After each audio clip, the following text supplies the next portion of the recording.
One night in a stranger's bed. A man whose name Ayana didn't know, only that he was dangerous. Cold, powerful, and terrifyingly in control, Enzo De Luca was the kind of man women feared and the kind men obeyed. Ayana never planned to meet him.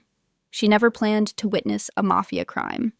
And she definitely never planned to wake up in his penthouse, wrapped in silk instead of armor. But there she was, inside a velvet prison, facing a mafia boss who didn't blink, living through a single night that burned through her like fire.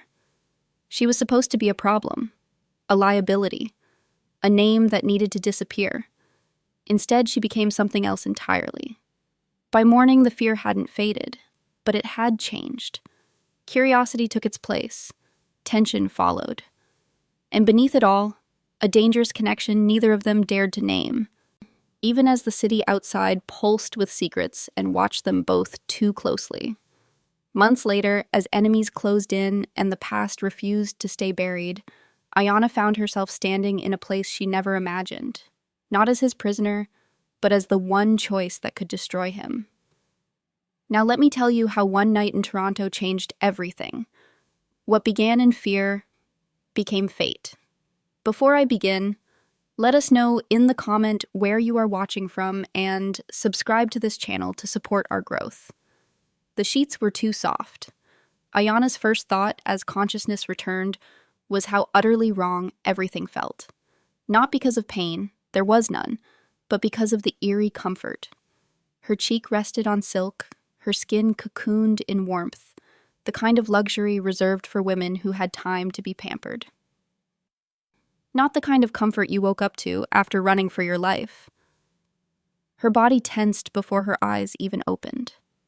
There it was, the memory, the alley, the scream, the gun. She bolted upright. The room was enormous. No, palatial. High glass walls stretched from floor to ceiling, revealing a skyline glittering like diamonds across the inky Toronto night. The lights of the city blinked coldly back at her, like they too were witnesses to her mistake. Ayana's breath came in short, sharp pulls. She was on a massive bed, wrapped in blush pink silk. Her clothes from the night before were gone, replaced by a satiny slip that clung to her body in all the wrong ways. Her curls were still damp from the rain.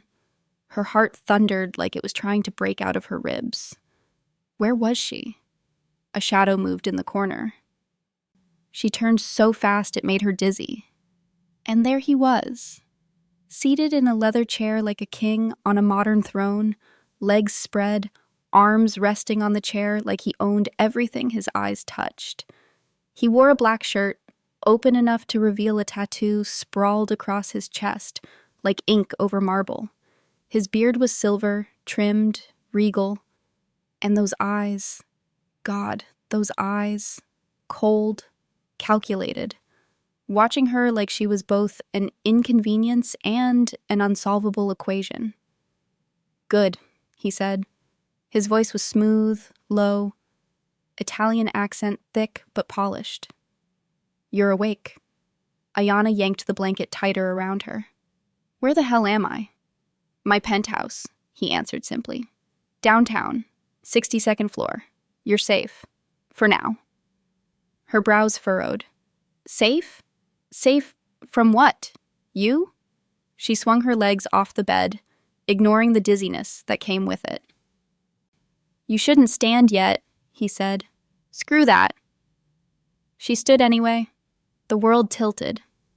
For a split second, everything shimmered like glass, then righted. She steadied herself against the bedpost, furious that he'd seen her stumble. "Who are you?" she demanded, voice low and sharp.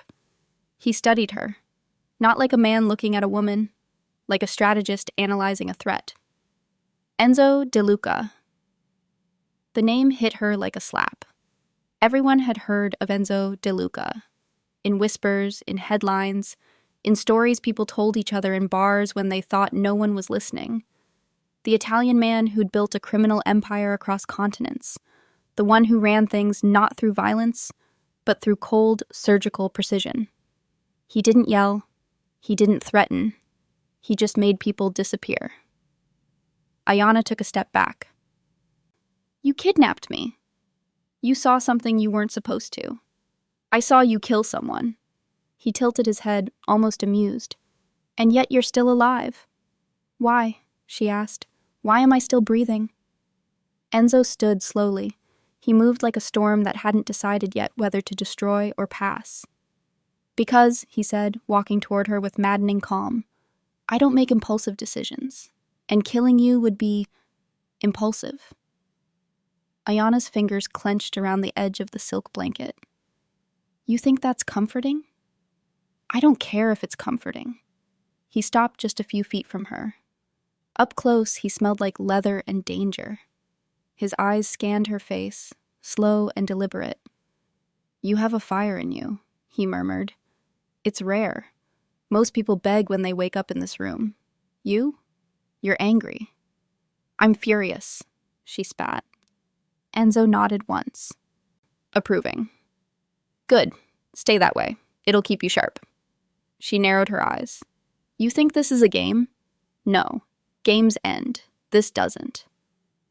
Silence stretched between them, tight as piano wire. She didn't know what he wanted from her. Not yet. But Ayanna wasn't going to play submissive. That wasn't in her blood. You can't keep me here, she said, forcing her voice to stay steady. Enzo arched a brow. Can't I? I'll go to the police. You won't. You think I'm scared of you? No, he said quietly. I think you're smart enough to be scared of what comes after me. The threat hung in the air like smoke. He didn't have to raise his voice, didn't have to step closer. The weight of him, the sheer gravity of his presence, was already pressing against her like a hand to the throat. But Ayanna didn't flinch. Instead, she stepped forward, just enough to let him know she wasn't afraid, not all the way. I want my clothes, she said. They were wet. I had them burned. Her eyes widened.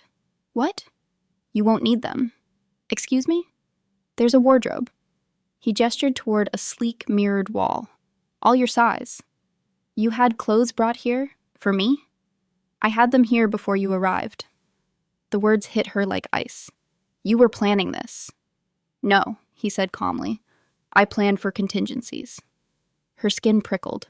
Every cell in her body screamed to run. But there was nowhere to go.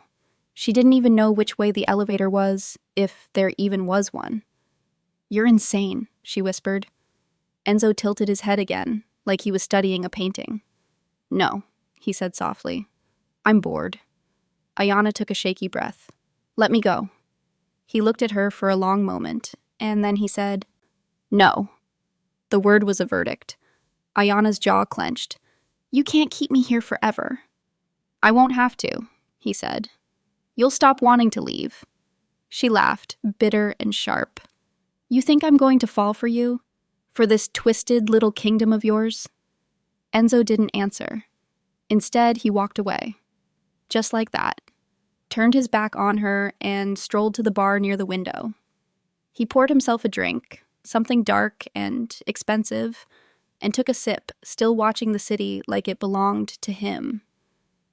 Ayanna stared at him. What kind of man turns his back on a threat? A man who never sees people as threats. Her blood boiled. She crossed the room and stood just behind him. I'm not yours to keep, she said, her voice low, fierce. Enzo turned slightly, just enough to meet her gaze. No, he agreed. But you're not free either. She wanted to hit him, to scream, to run. But the city stretched too far. The sky was too high. And the man before her was built of something colder than steel. Instead, Ayanna stepped closer, just enough to whisper the words she knew would strike deeper than any slap. You're a coward. His jaw flexed. She saw it, just for a second. He set the glass down with a soft click. Then he turned fully toward her. I've buried men for less, he said, and yet I'm still standing. His eyes burned, but not with rage. Something darker, something dangerous, something intrigued. You'll stay in this penthouse, he said finally, until I decide what to do with you. You'll have anything you want, except freedom. Ayana stared back at him, and then, God help her, she smiled. A small, mocking curve of her lips. If this is how you keep control, she said, you're already losing it. Enzo's lips twitched, just the faintest smirk. And then he turned back to the window, the city reflected in his eyes.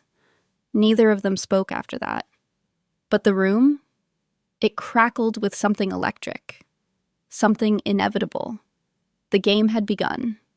And Ayana Brooks was no one's pawn. Ayana had never felt so overdressed and underpowered in her life. The silk clung to her skin like a second insult. Soft, expensive, utterly useless. She stood in front of the mirrored wardrobe, its doors wide open, revealing a curated collection of clothing in neutral tones and luxury fabrics. Dresses, blouses, lingerie that whispered seduction and command. Nothing practical, nothing with pockets. She slammed the door shut. He was watching her. She could feel it, like a heat at the back of her neck. It wasn't just the cameras, though she was sure there were at least 3 in the suite alone. It was something deeper. That unsettling presence. That certainty she wasn't alone, even when she was. Ayana didn't bother knocking when she stormed into the main room. Enzo was at the dining table, one leg crossed over the other, sipping espresso like it was a ritual passed down through generations. Black shirt, rolled sleeves, calm as ever. I want a phone, she said. He didn't look up. No. Then I want a lawyer. No. I want a goddamn explanation. That made him pause. Slowly, he set the espresso cup down, the porcelain clinking gently against the saucer. Then he looked at her. Really looked at her. You're persistent. I'm angry. Those are not mutually exclusive. Ayana crossed her arms, standing just outside striking distance. Not that she thought he'd hit her, no. Enzo didn't seem like the type to get his hands dirty. But there was still something lethal about him. It radiated beneath his skin, simmering just under the surface. The kind of man who could destroy you with a whisper, not a weapon. I know your name, she said. Enzo DeLuca. I've heard the stories. I've read the headlines. He offered a dry smile. Then you also know how often the press gets it wrong. Do they? She challenged. Because from what I've seen, they might have underplayed it. Enzo tilted his head, amused. Tell me what you think you know. You're a mafia boss. You run half of Europe's underworld and most of Toronto's. You traffic power like it's currency, and when someone crosses you, they don't get a second chance. She let the silence hang between them. I saw what you did in that alley, she said quietly. I saw the man with the gun. I saw you make the call. Enzo didn't deny it. What you saw was justice, he said. Ayana blinked. That man begged. He was terrified. And he broke a blood oath. Terrified men still bleed when they betray. Something in her chest twisted. She didn't know what she had expected. Remorse, denial, a lie wrapped in charm. But he gave her none of that, just truth, cold and clinical. You're a monster, she whispered. No, he said. I'm a necessity. For what? For keeping worse men in line? The words struck deeper than she wanted to admit. She hated him. She hated his calm, his wealth, his logic. But beneath all that hate, a dangerous truth simmered. He believed it. And worse, some part of her wasn't sure he was wrong. You're not untouchable, she said. He stood. The shift was subtle, but immediate. The room changed with him. The calm unraveled just enough to reveal the weight beneath it. He didn't raise his voice. He didn't have to. You're under my protection, he said. Ayana laughed once. Sharp, humorless. Is that what this is? Protection? Looks a lot like imprisonment from where I'm standing. You're alive, aren't you? For now. He stepped closer, slow and deliberate. You want truth, Ayana? Fine. The truth is, you saw something that could have gotten you killed. The truth is, I've spared you when everyone else wanted me to bury the problem. And the truth is, you're still here because I'm curious. Her voice barely came out. Curious? You're different, he said. Most people panic, beg, break. You haven't. Maybe I will, she said, chin raised. No, he said. You'll fight. And I want to see what that looks like. Her skin crawled. She had the sickening feeling that she was already inside the game, and he had been playing it long before she knew there was a board. I'm not your entertainment. No, he agreed. You're my guest. But even guests follow rules. He pulled a sleek black envelope from the table and held it out to her. Ayanna didn't move. What's that? Your conditions. She snatched the envelope and tore it open. Her eyes skimmed the page. Do not leave the penthouse. Do not contact anyone outside. Do not lie to me. Do not interfere in family business. Do not try to run. She looked up, incredulous. Is this a joke? I don't joke. I'm not following these. Enzo smiled. Then we'll see what happens. She took a breath, the rage flaring again. You can't control me. No, he said, but I can contain you. She walked right up to him then, close enough to see the lines at the corners of his eyes, the way the tattoo across his chest moved when he breathed. If you think I'm going to play your game, she said, you're already losing. There was a beat of silence. Then, you haven't even learned the rules, he murmured. Ayanna turned and walked away before he could say anything else. She didn't care that he was watching. She didn't care that she had no plan. All she knew was that every instinct screamed at her to reclaim something, anything, that belonged to her. Back in the bedroom, she changed into the sharpest, tightest outfit in the wardrobe, a cream silk blouse, a pencil skirt with a thigh-high slit, and red lipstick, because if she was going to be a prisoner, she'd be a stunning one. Then she went straight to the security panel by the elevator and hit every button. Locked. Of course. She turned around to find one of his men standing silently at the end of the hall. Black suit, blank face. She glared. Take me to Enzo. He didn't move. Now. The man spoke into an earpiece. A pause, then a nod. Wordlessly, he led her to Enzo's office. The door opened to reveal him behind a massive glass desk overlooking the city. He didn't look up from his phone. Let me go, she said again. No. Then give me something to do. He looked up, surprised. Excuse me? I'm not going to rot in this tower wearing silk and sipping champagne while you play God. His brow lifted. And what would you do instead? Work? You think I'm going to hand you a job? No, she said. I think you want to see what happens when I break your rules. Enzo stood. There was a flicker in his eyes. Interest, maybe? Or something sharper. You're not afraid to challenge me. Should I be? Yes. Silence stretched between them. Then he said, You'll shadow me for the day.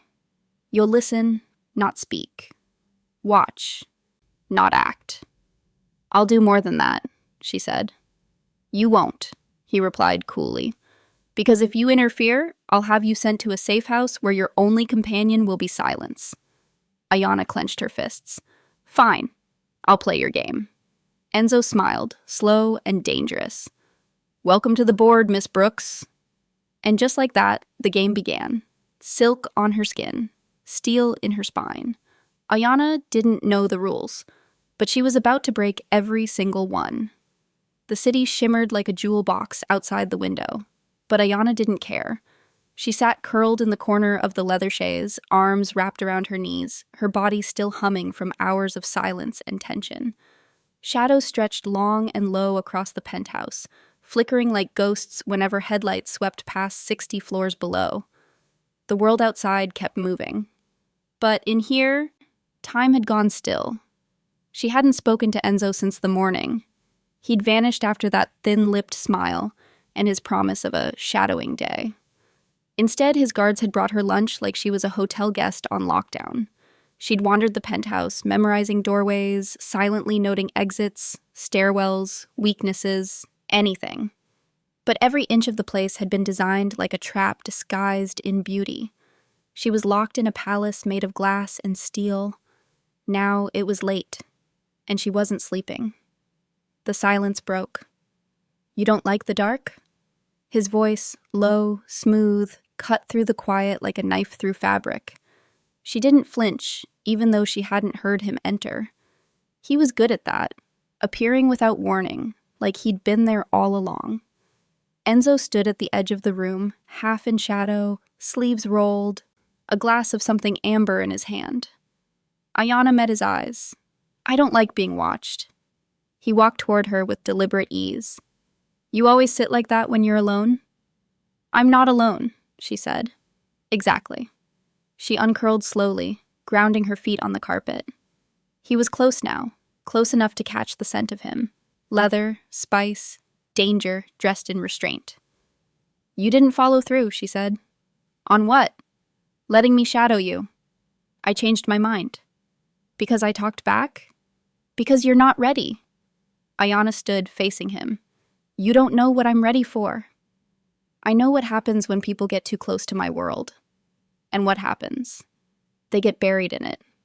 The words were matter of fact, almost gentle. Not a threat, just a reality he'd lived with too long. Ayanna tilted her head, studying him. "Do you always talk like that?" "Like what?" "Like you're waiting for someone to prove you wrong but secretly hoping they won't." Something shifted in his eyes, just for a second. "I talk like someone who's seen enough." "Enough of what?"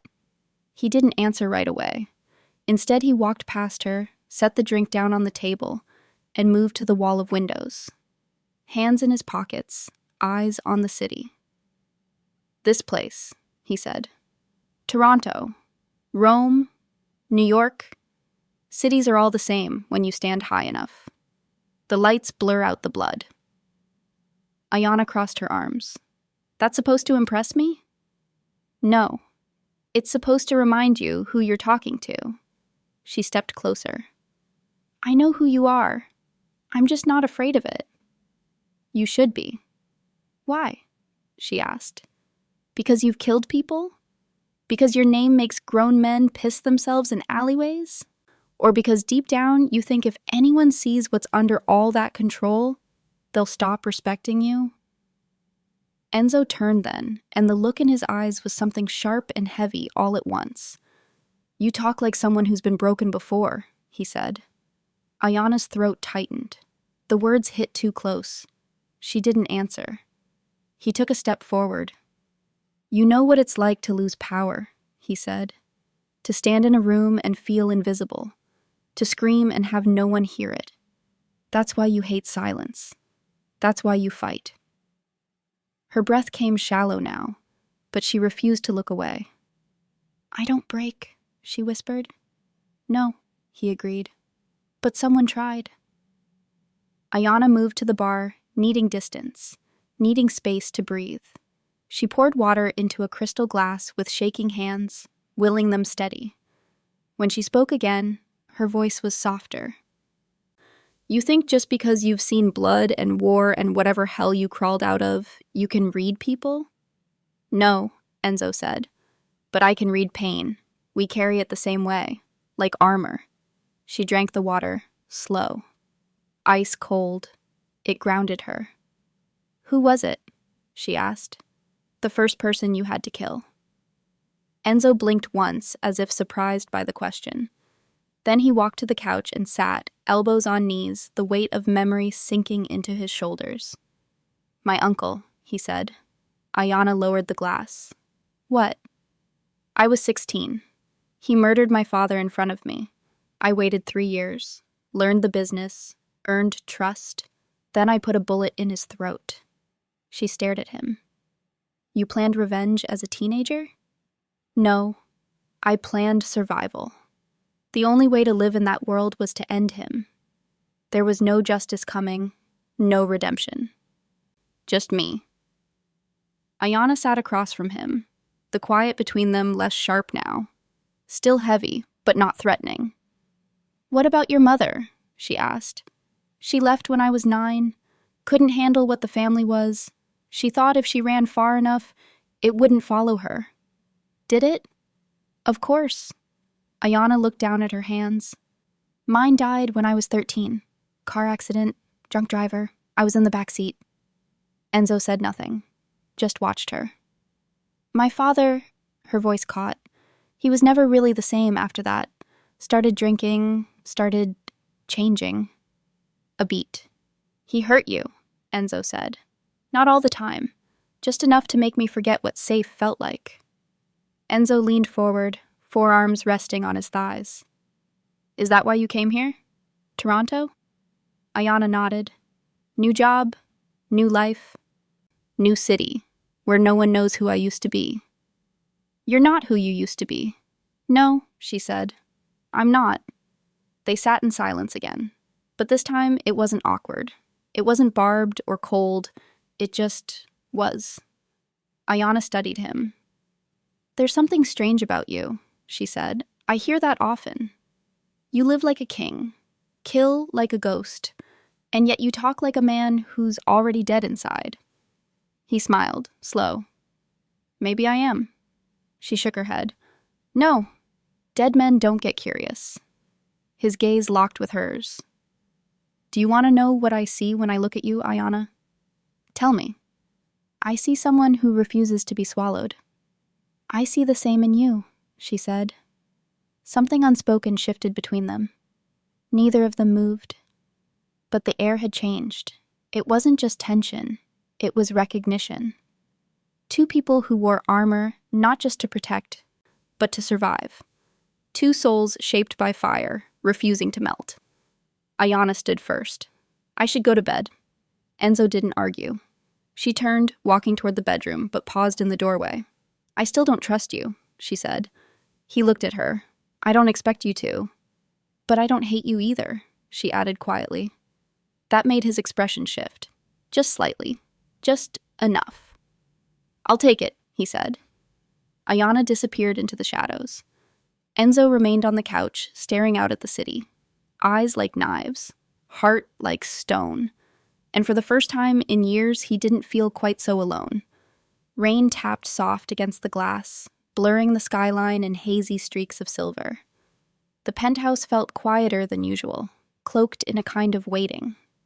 Ayana stood at the edge of the floor-to-ceiling windows, arms crossed, eyes tracing the distant lights that flickered like they were trying to speak a language only she could understand. Behind her, the soft clink of glass and the low hum of classical music spilled from the speakers in the corner. Enzo was at the bar again, back turned, pouring himself something dark and expensive like he always did after dusk. He hadn't said much since the night they traded scars in the quiet. That conversation had left something behind, something neither of them seemed ready to name, but couldn't ignore either. Ayana didn't know why she hadn't tried to escape again. Maybe because...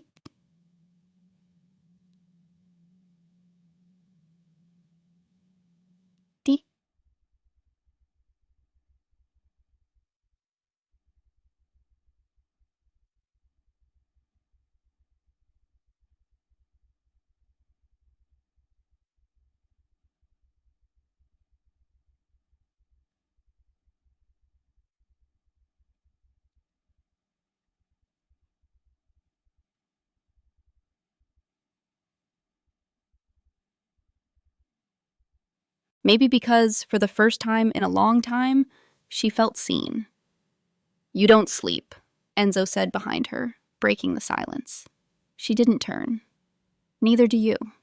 He walked toward her slowly, the soft pad of his footsteps muted by the thick rug underfoot. When he stopped, she could feel the weight of him at her back. His presence was its own kind of gravity. Is it the nightmares? He asked. Ayana let the question linger. No, she said. It's the silence. It reminds me of all the things I never said. Enzo didn't answer, but she felt him move closer, not touching, just there. Like a wall, like a warning, like something that could either protect her or break her if she leaned too hard. You always wear black, she murmured. So do you. Not tonight. She looked down at the silk robe wrapped around her body, pale pink, soft as breath. It had been draped across her bed like an invitation. She tried not to wear it, but in the end, curiosity, or maybe defiance, had won. "It suits you," he said. "You're trying to be charming now?" "No," he said softly. "I'm just being honest." She turned then, slowly, forcing herself to meet his eyes. He was closer than she expected, inches away. His shirt was open at the collar, sleeves rolled, tattoo visible against his chest. That mark again. Ink sharp against skin, like a promise made in blood. "You're dangerous," she said, her voice barely above a whisper. "So are you," she swallowed. "This is a mistake." Enzo nodded. "Probably." And then he reached up, slowly, giving her time to stop him. He brushed a curl away from her face, fingers trailing just lightly enough to feel electric. Her breath caught, and for a moment, neither of them moved. Then Ayanna closed the distance.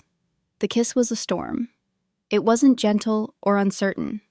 It was fire meeting fire. Teeth, lips.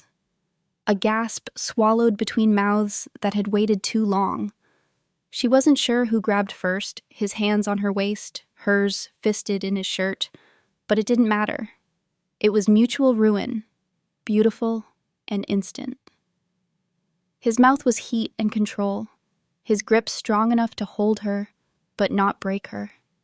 She kissed him like he was a question she'd been too afraid to ask, like something in her had already decided she'd regret this, and still wanted more. When he pulled back, barely, his breath was uneven. "We shouldn't," he murmured against her lips. "Then stop," she whispered. He didn't. His mouth claimed hers again, slower this time, deeper. One of his hands slid to the small of her back, the other into her hair, anchoring her as if she might drift away if he let go. Ayanna melted into him before she realized what she was doing. She'd spent days resisting this, resisting him.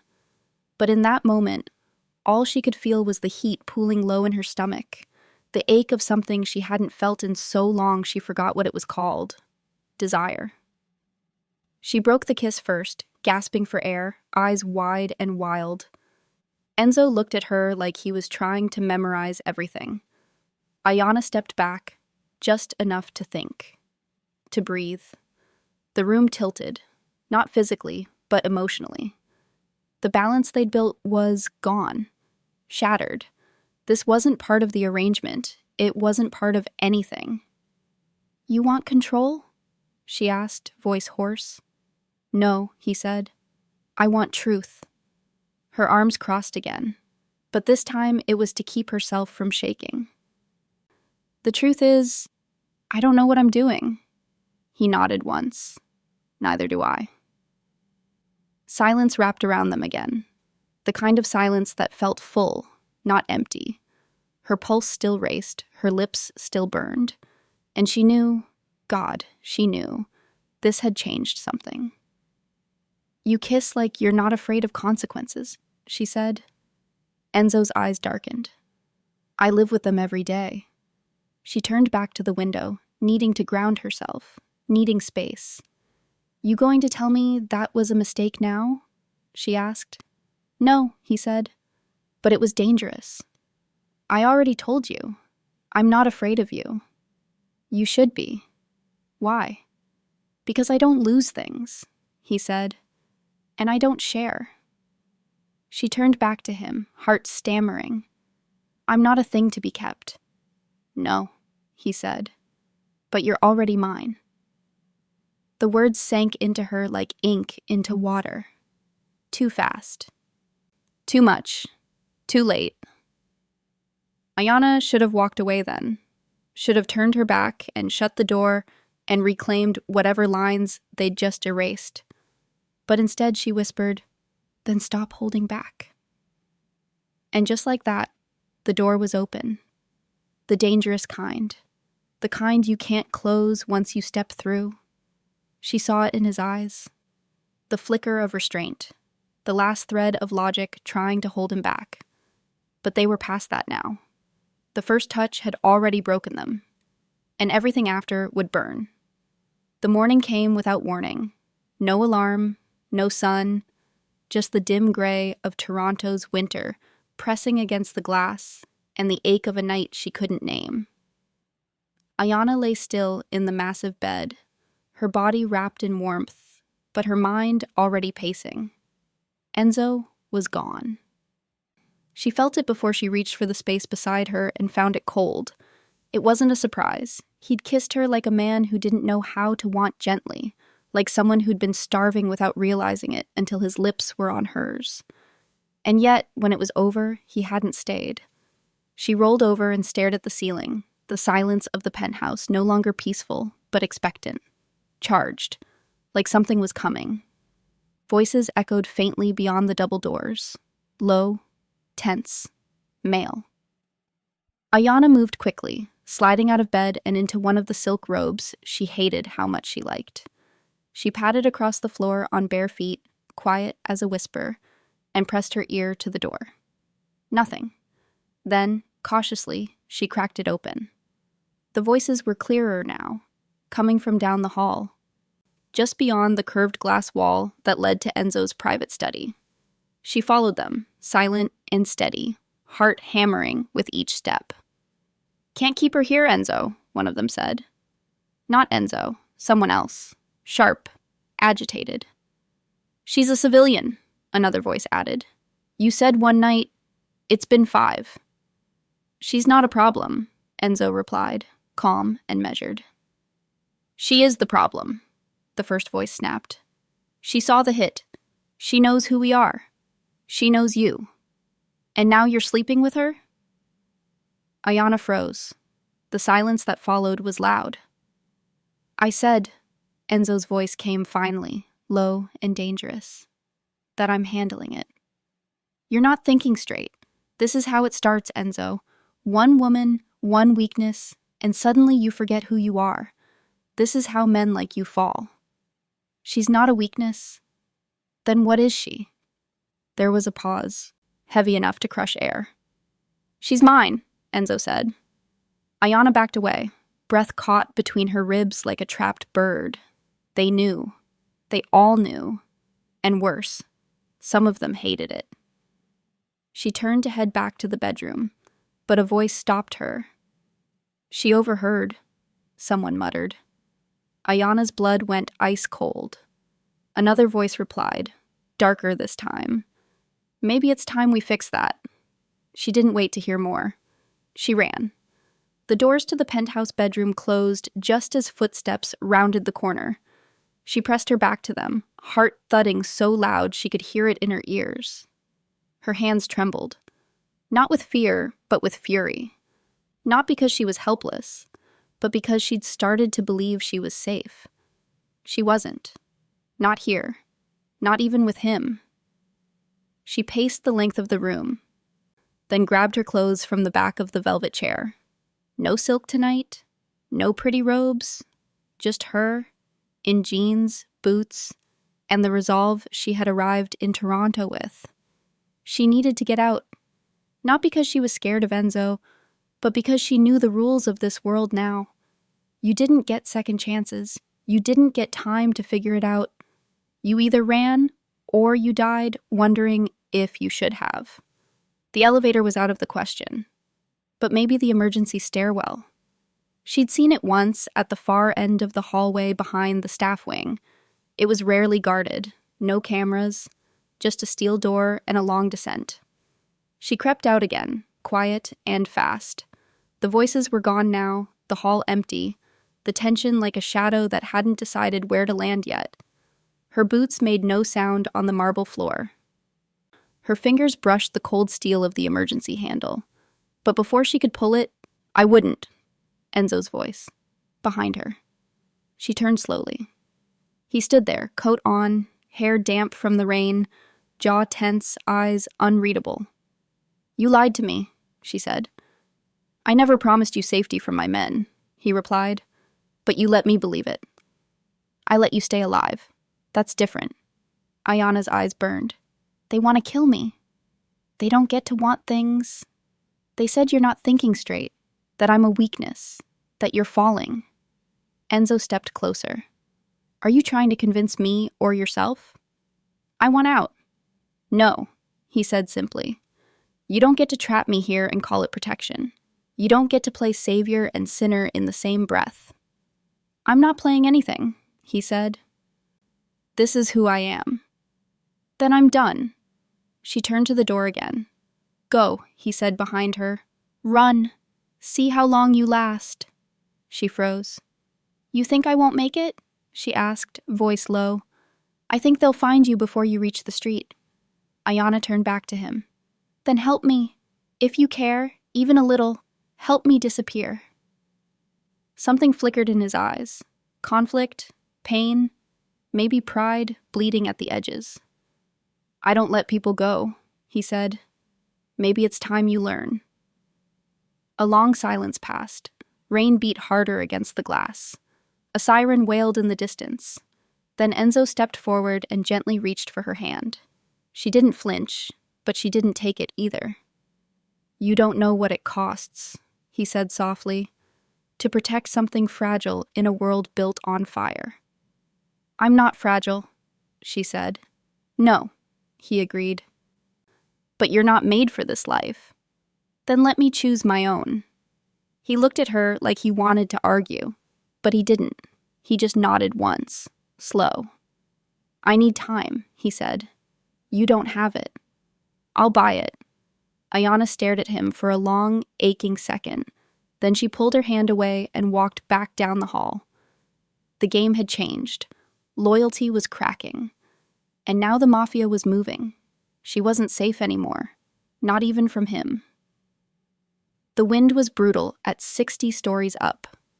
Ayanna stood barefoot on the edge of the penthouse balcony, silk robe whipping around her legs, city lights stretching far below like stars spilled across concrete.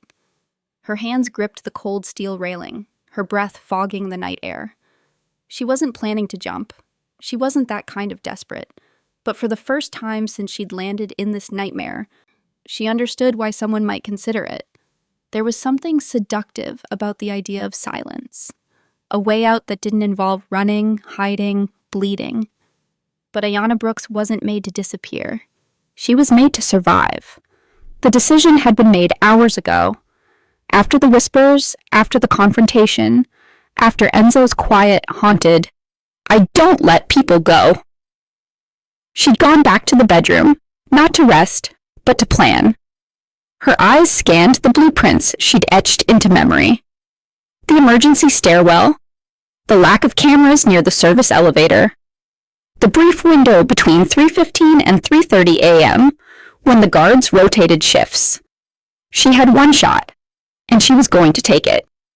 Ayanna dressed in silence. Black jeans, sneakers, a hoodie stolen from one of the staff closets. Her curls were tied back tight, her face bare. No scent, no jewelry. Nothing that could catch the light or give her away. She moved like smoke down the back hallway, heart a steady thud against her ribs, adrenaline sharpening every sense. The door to the emergency stairs loomed ahead, locked electronically.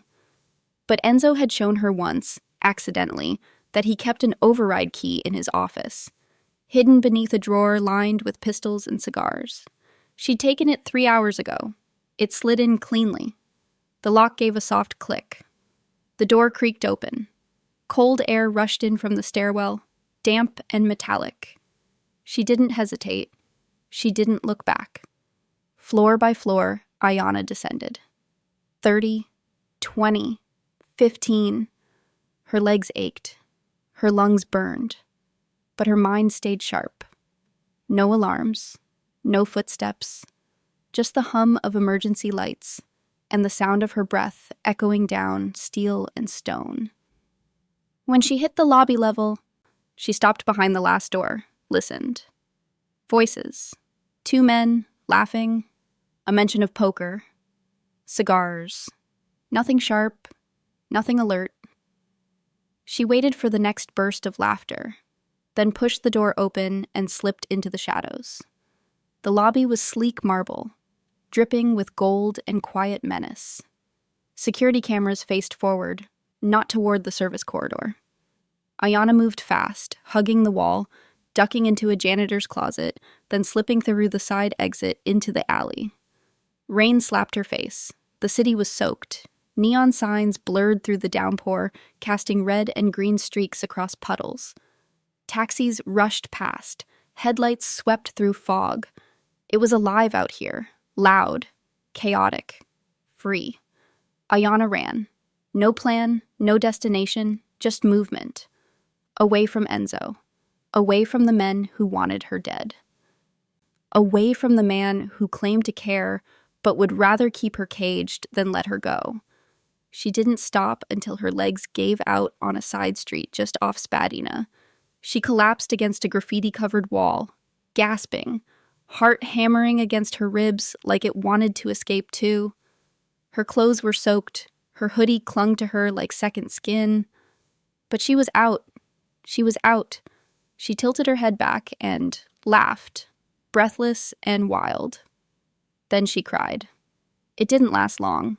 Ayanna wasn't the kind of woman who broke apart in alleys.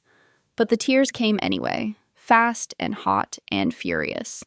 Because even if she'd escaped the penthouse, she knew she hadn't escaped the war. Enzo wouldn't let her go that easily. And worse, some part of her didn't want him to. Enzo found the empty bed first. The sheets were cold, the robe gone. The override key missing from his drawer. By the time he reached the control room, the footage confirmed what he already knew. Ayanna had vanished, ghost-like, between two shifts, cutting through the city like a phantom. No help, no allies, just instinct and desperation. She's gone, Matteo said behind him, lips pressed thin. Told you she was a problem. Enzo didn't speak. His eyes tracked the grainy footage, her silhouette in the stairwell, the flash of her dark hoodie, the final moment when the side door closed and she disappeared into the rain. He should have been angry. He wasn't. He was aching. I'm going after her, he said. Matteo's expression turned cold. If she talks, she won't. You trust her? Enzo turned. His eyes were steel. No, but I know her. Ayanna slept in an abandoned office building her second night out. Nestled between the financial district and the edges of Chinatown, it had been left half-renovated, full of scaffolding and silence. She curled up on a makeshift cot of cardboard and blankets, lulled by the distant sounds of streetcars and drunk strangers yelling into the night. She'd stolen a burner phone, some cash from a laundromat till, and protein bars from a corner store. It wasn't survival, it was barely survival. But she was alive. She kept telling herself that mattered. The knock came on the third night. Soft, precise. 3 taps. Then silence. Ayanna's heart stopped. She reached for the pipe she'd found behind the boiler, moved toward the door, waited. 3 more taps. She swung it open fast. He was standing there. Enzo. Soaked. Silent. Unmoving. Ayanna's hands shook. How? You left a trail. No, I didn't. He looked down. Her stolen hoodie was branded with a faded logo from a dry cleaner downtown. She cursed under her breath. Rookie mistake. Enzo stepped inside. She didn't stop him. I'm not going back, she said. I didn't come to take you. Then why are you here? He didn't answer. Just looked at her. Like a man who hadn't slept. Like someone who'd crossed a line and couldn't find his way back. You were right, he said softly. You don't belong in that world. Ayanna's throat tightened. And you do. I was born in it. Doesn't mean you have to die in it. Enzo stepped closer, not touching, just there. I've spent my life building walls so no one could leave me, he said. But the moment you walked out, I couldn't breathe. Her eyes burned. Then why didn't you stop me? Because you deserve to choose. Silence. And then, "Are you going to kill me now?" she whispered. "No." "Are you going to take me back?" "No." "Then what do you want, Enzo?" His voice was gravel when he answered. "I want you safe." Ayanna took a step forward, fists clenched at her sides. "Then let me fight for it." Enzo stared at her, rain dripping from his coat. The storm between them silent but alive. "You don't run from fire," he said. "No," she said. "I am the fire." And in that moment, the city outside disappeared. Because the battleground wasn't Toronto. It was them. The first scream sliced through the quiet like a blade. Ayanna froze, halfway up the stairwell in the back of the same office building she'd been hiding in for nearly a week. Below her, tires screeched. Then a gunshot. Then another. The city had been humming just seconds before. Distant traffic and rain pattering on the windows like background noise. But now it felt like the air itself held its breath. She moved fast, every instinct on fire. Through the cracked second-story window, she saw the flashes first. Muzzle sparks in the alley, bodies moving like shadows. She couldn't see faces, but she recognized the way they moved. Calculated. Trained. Not street thugs. These were Enzo's men, and they were being hunted. Her chest tightened. One of them stumbled and went down hard. Another followed, blood splashing across the concrete. The ambush was clean, brutal, efficient, a trap. She didn't think, just ran. Out the side exit, cutting down the alley, feet pounding the slick pavement. She kept low, fast, invisible. Her eyes scanned every corner for him, for Enzo. But he wasn't among the fallen. He wasn't here. Which meant either he'd been warned or he was the target. She didn't realize she was calling him until she heard her own voice. "Enzo, pick up! Pick up!" The burner phone buzzed once. Disconnected. Ayanna stopped dead. And that's when she knew. This wasn't just a hit. It was personal. Someone had sold him out. The penthouse was in chaos by the time she got there. The guards were scattered, some injured, others shouting into radios, others gone completely. Blood streaked one of the elevator walls. A man she didn't recognize lay slumped near the front door, chest unmoving, a gun still clutched in his hand. Ayanna didn't stop to look. She sprinted through the shattered space like a woman possessed. Enzo was in the main room, kneeling beside Matteo, his second in command, who was coughing up blood and swearing in Italian through gritted teeth. Ayanna burst in, soaked and wild. Enzo looked up, his face cracked wide open. "Ayanna, who did this?" she said, breath heaving. Matteo spat onto the floor. "Someone inside," he growled. "They knew the codes, the timing. They even disabled the security feed." Enzo's jaw clenched. It was a message. Ayanna crossed to him. "You're bleeding." "I'm fine." "Don't lie to me." He didn't argue. His left shoulder was slick with blood, the fabric torn, but he was still standing, still moving. "Where's the rest of the crew?" she asked. "Scattered," Matteo replied. "Some didn't make it." "Where's Nico?" Enzo asked quietly. Ayanna froze. Nico. The kid who'd brought her food her first week here. The one who always kept his eyes down, but listened to everything. Too quiet. Too polite. Too invisible. Matteo hesitated. Gone. Enzo stood slowly, and something shifted in him. Gone was the composed, calculated boss. What rose in his place was a man ready for war. "He knew everything," Enzo said, voice low. "The schedules, the blind spots, where the backup drives were hidden." Matteo nodded grimly. "He's the leak." Ayanna stepped closer. "Where would he go?" "Downtown," Enzo said. "There's a safe house under Duca Street. He'd think I'd go to the ports, that I'd run." "Then we don't give him time to finish running," she said. Enzo looked at her then. Really looked.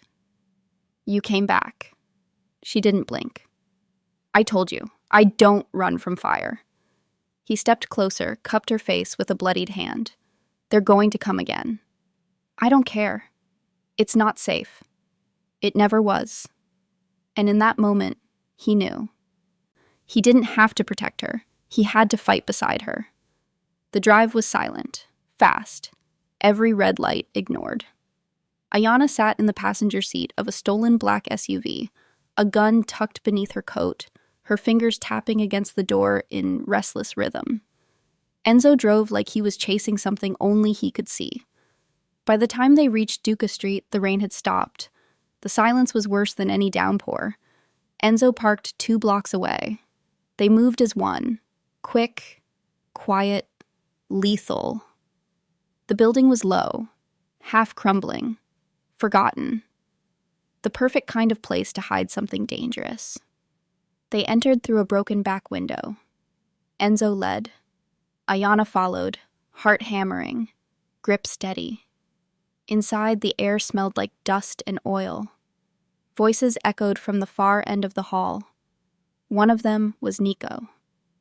I told you. He's done, Nico said, his voice low. Quick. Tonight was just the start.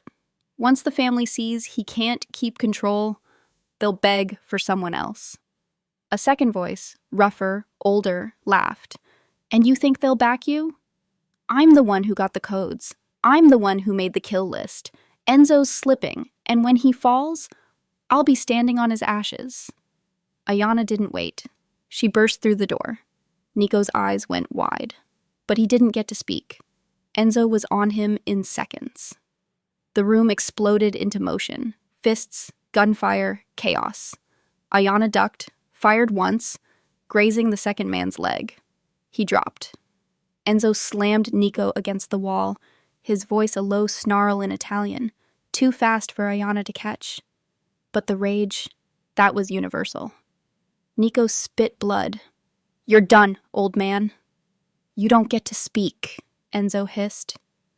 You broke oath. She was the weakness. She was the reason I didn't kill you the first time. Ayanna raised her gun, but Enzo stopped her. No, he said. This one's mine. And then, without flinching, without ceremony, he pulled the trigger. The shot echoed through the walls. Nico slumped. Silence fell. Ayanna didn't breathe until Enzo turned to her. His eyes were steel, his jaw was stone, but his hands shook. I told you, he whispered. Everything I touch turns to fire. She stepped toward him, took the gun from his hand, dropped it. Then let's burn what's left, she said. Enzo nodded. And together they walked out, side by side, no longer running, but ready to fight. The blood hadn't dried yet. It still slicked Enzo's knuckles as he sat in the back of the silent car, watching the Toronto skyline disappear behind them. Ayanna sat beside him, arms crossed, eyes forward, her body tense. But she wasn't pulling away. Not anymore. Not after what they'd done. Not after what they'd survived. They hadn't spoken since the warehouse. Since Nico bled out on the concrete floor with a hole through his chest and a lifetime of betrayal in his eyes. The shot had been clean. The justice. Necessary. But Enzo didn't feel victorious. He felt hollow. He'd built his empire from shadow and control, brick by brutal brick, thinking if he stood tall enough, untouched long enough, it would make him untouchable. But Ayanna had stepped into his world and cracked the foundation with nothing but her fire. And now she sat here beside him, alive, loyal, his, but only for as long as he chose the right path. He could feel it in the silence. There would be no more second chances. Say it, he said finally, eyes still on the road. Ayanna blinked once, slow. Say what? Whatever's sitting behind your teeth. She looked at him then, and her voice came low, steady. If you don't walk away from this life, it's only a matter of time before I lose you. or you lose me." "I protected you," he said. "You did, and you also kept me in a cage. I gave you freedom. You gave me walls and called it safety." He didn't respond. She leaned in slightly. "You love me?" His jaw tightened. "You know I do." "Then prove it." "How?" "Burn it down." She didn't mean literally, not the buildings. Not the safe houses or the blood money accounts hidden in foreign banks. She meant everything, the hierarchy, the fear, the legacy he was born into but never asked for, the violence dressed in loyalty. She meant walk away. For her. For them. Enzo leaned back, breath shallow. His temples throbbed. "You're asking me to throw away the only life I've ever known." "No," she said. "I'm asking you to choose a better one. You think we'd survive out there? Just live like ghosts in the real world?" "I think we've already been ghosts long enough." He looked at her again, and for a second, he saw it, clear as day. Her, standing in some quiet house with light in her eyes. Mornings without blood on the floor. Nights without a gun under the pillow. Peace. And him, with her. Not as a boss, not as a monster, as a man. But to get there, something had to die. He made the call at midnight. No hesitation, no second thoughts, just a number, burned into memory, dialed from a clean line. "Enzo," came the voice on the other end, heavy with respect and warning. "You shouldn't be using this number." "I'm out." Silence. "I beg your pardon?" the voice said slowly. "I said I'm out. I'm leaving. No handover, no war. But I'm done. And anyone who comes for me, or the woman I love, will not live to regret it. That's the last favor I'll ask." The pause was long. Then, finally, the voice replied, "You're making a mistake." "No," Enzo said. "I made a mistake when I thought power was worth dying for. Now I know better." He hung up, burned the phone, then walked into the living room, where Ayana waited barefoot, hair loose around her shoulders, an oversized sweatshirt hanging off one side like it belonged to her, which it did. "You did it?" she asked. "I did." She stepped closer. "What now?" "I have a plane. Private. No trace. Montreal, then Italy. But not to hide." She raised a brow. "Then what?" "To bury the old life. Tie up the last piece." She studied him for a long moment. "You sure you're ready to let it all go?" He nodded. "I'm ready to choose you." Ayana exhaled like she'd been holding her breath for days. Then she reached into her pocket and pulled something out. A ring. Simple. Silver. Slightly scuffed. "I've had this since the night of the penthouse escape," she said. "Found it in the drawer when I was searching for the override key. I almost left it behind, but something made me keep it." He stared at it. She held it out. "It doesn't have to mean forever. But it can mean right now. Me, you, a vow." His hand closed over hers. Then he pulled her close, and for the first time in years, Enzo De Luca kissed a woman without fear, without pretense, without blood behind his lips. Just love. Just her. The vow didn't need words. He'd already made it. In silence. In blood. In choice. Morning came slower in the countryside. The light didn't rush in through glass like it did in the penthouse. It crept across worn wooden floors and touched the edge of linen curtains like it was asking permission. Ayana stirred beneath soft sheets, blinking into the silence that didn't feel empty, but full. Of peace, of breath, of safety. For a second, she didn't move. Just listen. No sirens. No distant gunshots. No weight pressing against her chest like a warning. Just birds. Wind. And the low hum of a man moving somewhere in the house. She smiled. Enzo was already up. He always was. Something about his body still didn't know how to rest. Not fully. But he was trying. And that mattered more than anything. Ayanna slid out of bed and padded barefoot into the kitchen, wearing one of his shirts. He said it looked better on her. She agreed. He was standing by the stove, hair still damp from his morning shower, cooking eggs like it was something he'd done his whole life. It hadn't been. The first time he'd cracked a shell, it landed on the floor. He'd cursed in Italian, and she'd laughed until her stomach hurt. Now, though, now he had rhythm. "You cookin' for me, Mr. DeLuca?" she teased. He didn't turn around. "Would you still love me if I said no?" "I'd eat anyway." He glanced over his shoulder, smirked. "Then yes. It's all for you." She wrapped her arms around him from behind, chin resting between his shoulder blades. "How long's it been?" she murmured. 3 months, give or take. "You counting?" "I count everything."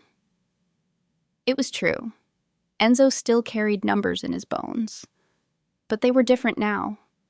Less about body counts and territory, more about how many days he could go without waking up to fear. How many nights he could sleep without checking the windows. How long he could hold her without the ghost of his past pulling at the edges. He flipped the eggs, then turned and kissed her forehead. They ate at the table facing the garden. Sunlight spilled across their plates. Her foot brushed his under the wood. It was all so quiet. Ayanna didn't know what she'd expected when they fled Toronto. Not this. Not the rolling hills and the dusty roads and the sound of Enzo reading next to the fire at night like some man pulled from a different life. He chopped wood now, grew tomatoes, fed stray cats. She teased him about it relentlessly, but he didn't flinch anymore. He laughed. He lived. She reached across the table, fingers finding his. "You ever miss it?" she asked. He didn't ask what. He knew. "No," he said after a beat. "Not the life. Maybe the purpose. The way it made everything feel sharp. And now?" He squeezed her hand. "Now everything feels real." They didn't talk much about the past. Not the blood, not the betrayals, not the part where he almost lost her more than once. It lived between them still, like a scar, visible, but healed. Later that day, she wandered into the back field. The sun was high, the wind warm. Enzo watched her from the porch as she danced barefoot in the grass, laughing at nothing, hair wild in the wind. He remembered the first night, the alley, the fear in her eyes, the fire in her voice, the way she never begged, never broke. She'd changed everything, not with a bullet, but with truth. Ayanna turned suddenly, caught him staring. She grinned. "You still looking at me like I'm gonna vanish?" He stepped off the porch, walked straight to her, pulled her in. "You appeared out of nowhere," he said softly. "I'm just making sure you're still real." She touched his jaw, thumb brushing the faint scar there. "I'm not going anywhere, Enzo." "I believe you." They stood like that for a long while. No need to run, no reason to hide. The man who once ruled a criminal empire now held only her. And he was richer for it. That night, they curled into each other beneath soft blankets. No guards, no alarms, just skin and breath, and the quiet hum of a life earned, not taken. Enzo traced circles on her back, voice barely above a whisper. "What began as fear," Ayanna smiled against his chest, "became fate." And in the silence that followed, they both finally understood. Forever had already begun.